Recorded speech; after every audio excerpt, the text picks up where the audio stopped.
Hi friends, എല്ലാവർക്കും സുഖമാണെന്ന് വിശ്വസിക്കുന്നു. So once again welcome back to Alvi and you. നിങ്ങൾക്ക് പൂക്കളും പച്ചക്കറികളൊക്കെ നട്ട് വളർത്താൻ ഇഷ്ടമുള്ള ആൾക്കാരാണോ എങ്കിൽ ഈ വീഡിയോ നിങ്ങൾക്ക് ഹെൽപ്ഫുൾ ആയിരിക്കും.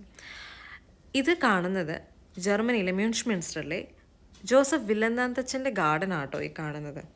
എത്രമാത്രം എഫേർട്ട് ഇതിൻ്റെ പിന്നിൽ പോയിട്ടുണ്ടെന്ന് നമുക്കൊന്ന് ചോദിച്ചറിഞ്ഞാലോ. So I hope you guys enjoy this video. Don't forget to like, share, subscribe and comment. അച്ഛന് ഇതിന് ചെയ്യാനുള്ള മോട്ടിവേഷൻ എന്താ? എനിക്ക് ഈ പൂക്കൾ നട്ടു വളർത്തുക, വളരെ പച്ചക്കറി നട്ടു വളർത്തുക പറയുന്നത് വലിയൊരു പാഷനാണ്, വളരെ ഒരു ആവേശമാണ്. അതാണ് എനിക്ക് ചെയ്യുന്നത്.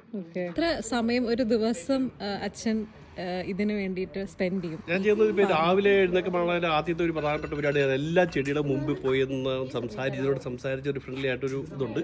കഴിഞ്ഞിട്ട് എല്ലാ ചെടിയുടെ എല്ലാത്തിൻ്റെ മുമ്പിൽ പോയി നോക്കും. പിന്നെ വെള്ളം വേണമെങ്കിൽ രാവിലെ ഒഴിക്കും. പിന്നെ ഇടയ്ക്കിടയ്ക്ക് വന്ന് നോക്കി, എല്ലാത്തിനും നോക്കി ഇതിൻ്റെ കായം ഉണ്ടാകും, നമുക്കൊരു എൻജോയ് ചെയ്യുമല്ലോ. നമുക്ക് അതിനകത്ത് ഉണ്ടാകുന്ന ഒരു സന്തോഷമുണ്ടല്ലോ, അത് ഒരു സന്തോഷമാണ്, ആ മോട്ടിവേഷൻ. പിന്നെ പൂക്കളും അത് പണ്ടുപോലെ എനിക്കൊരു ഇഷ്ടമാണ്. ഇതിൻ്റെ കളറുണ്ടല്ലോ, കളർ കോമ്പിനേഷൻ ഉണ്ട്. പച്ചക്കറിയും ഇപ്പം നട്ട് വളർത്തിയത് എന്തെങ്കിലും റീസൺ ഉണ്ടോ? അതായത് ഇപ്പം ഇന്ന പച്ചമുളക് വേണം, അല്ലെങ്കിൽ ഇന്ന മുന്തിരി വേണം, അല്ലെങ്കിൽ ഇന്ന ബെറി വേണം. ഇപ്പോൾ ഫോർ എക്സാമ്പിൾ അച്ഛൻ്റെ കയ്യിൽ അത്തിപ്പഴമുണ്ട്, അതല്ലെങ്കിൽ ക്യാരറ്റ് ഉണ്ട്. അതിന് എന്തെങ്കിലും റീസൺ ഉണ്ടോ ഇങ്ങനെ എന്തെങ്കിലും നട്ട് വളർത്താനായിട്ട്? ഫ്രൂട്ട്സ് എനിക്ക് ഈ അത്തിപ്പഴം എന്ന് പറയുന്നത് നല്ല ടേസ്റ്റുള്ള അത്തിപ്പഴമാണ്, എനിക്കത് വലിയ ഇഷ്ടമാണ്, ഞാനത് കഴിക്കുകയും ചെയ്യും.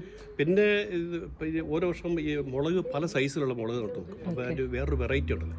ഇപ്പം ഈ കണ്ടിരിക്കുന്ന ഈ പാപ്രിക്കാണെങ്കിൽ 3 കളറിൻ്റെ വെക്കുന്ന ഒരു ചട്ടിക്കകത്ത് തന്നെ 3 കളറിൻ്റെ വെക്കുമ്പോൾ ഉണ്ടാകുമ്പോൾ ഒരു വ്യത്യാസമുണ്ട്. ഇങ്ങനെയുള്ള പല വെറൈറ്റി ഉണ്ടാക്കുന്നത് എല്ലാം ഓരോ വർഷം ചേഞ്ച് ആയിരിക്കും. അപ്പോൾ ഇതിൻ്റെ ഈ ഡിസൈൻ ആണെങ്കിൽ പോലും ഓരോ വർഷവും പല ഡിസൈൻ ആയിരിക്കും. ചിലപ്പോൾ ഒരു ഫ്രെയിം ആയിരിക്കാം, ചിലപ്പം ഒരു പാരലായിട്ടുള്ള, അങ്ങനെ പല രീതിയിലുണ്ടായിരിക്കും. അപ്പോൾ ഇപ്പോഴൊരു ഒരു വെറൈറ്റി എന്ന് പറയുന്നത് അതാണ്, ഇഷ്ടമാണ്. സോ നിങ്ങൾക്ക് ഈ വീഡിയോ ഇഷ്ടപ്പെട്ടെന്ന് ഞാൻ വിശ്വസിക്കുന്നു. So don't forget to like, share, subscribe and comment. By.